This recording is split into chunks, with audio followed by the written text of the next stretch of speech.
Hey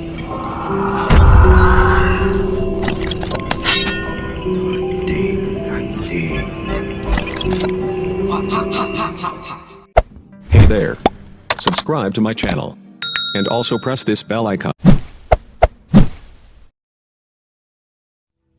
Hello guys, magandang hapon po sa inyong lahat guys. Nandito na naman si Commander Libon guys, ang tingiro ng Negros. Nandito po tayo sa aking kaibigan guys, na may mga gamit rin guys.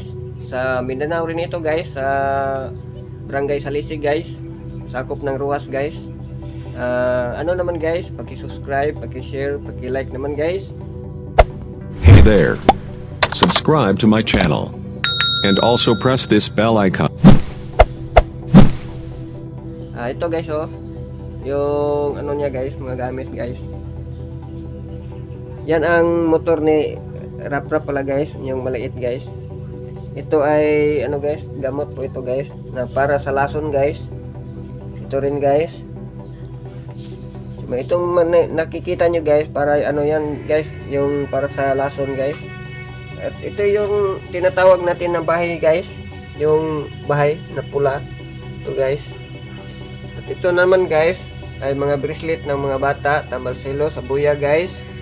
Yan guys Yan. At ito naman guys, ito ay banawag po ito guys. Galing po ito sa dagat guys. Pero nandito po sa taas sa bundok. Nandito rin dito guys dahil nakuha nila ito guys. At ito guys para siyang baliti guys Yan, mga gamot yan lahat guys. Yan may mga grapa guys. At saka yung ano guys, librita po ng Alpha Omega yan guys. Yan guys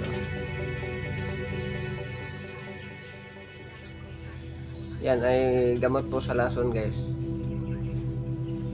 Yan. Yan guys Yan ay altar sa ating kaibigan guys. Yung kaibigan natin guys, nandun sa kabila sa bahay nila guys, dahil nagluluto po sila guys. Dahil Pasko yata ngayon guys, pizza 24. Hanggang dito na lang guys. Marami pong salamat sa inyo guys. God bless po sa inyong lahat guys.